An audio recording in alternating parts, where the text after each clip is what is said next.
Batanggenyo. Ako nga pala si Krista Cassandra O. Garcia at kamusta naman kayo mga kabalay? Sana maayos ang inyong mga araw.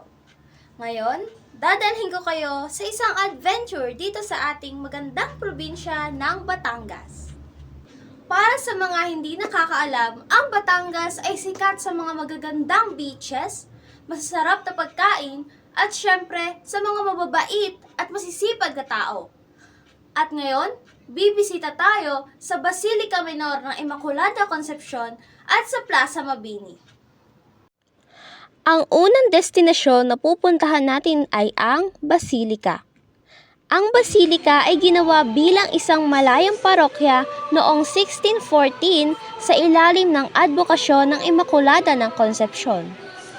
Isang popular na destinasyon para sa mga turista at mga deboto. At isa rin ho ito sa pinakamatandang simbahan dine sa Batangas. Paglabas naman ng simbahan ay lalakad ka lang ng kaunti at matatagpuan dine ang Plaza Mabini.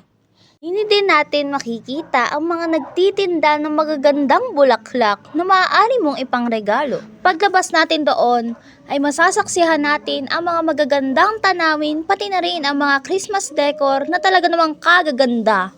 Talaga naman dinadayo ito pagsapit ng gabi at matutunghayan ang nagagandahang mga pailaw.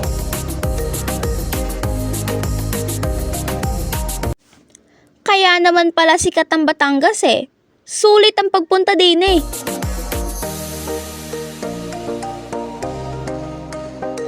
Grabe! Ang ganda! Parang nasa paraiso tayo. Ang sarap ng hangin. Subukan niyong puntahan ang Plaza Mabini at Basilica, Batangas City. Sulit na sulit.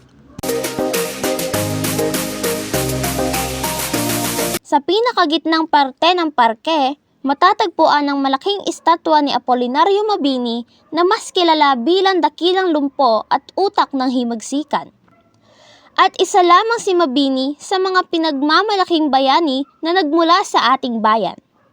Siya ang patunay na ang mga Batanggenyo ay magigiting. Ano pang hinihintay ninyo? Kayo'y suminsay na din at nang ma-experience nyo at makita kung gaano kaganda ang ating bayan.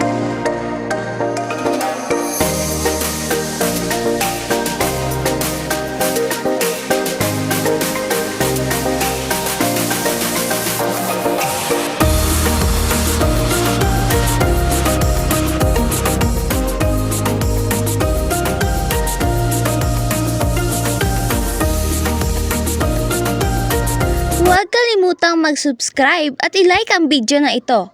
Hanggang sa muli mga Kabatanggenyo, mabuhay!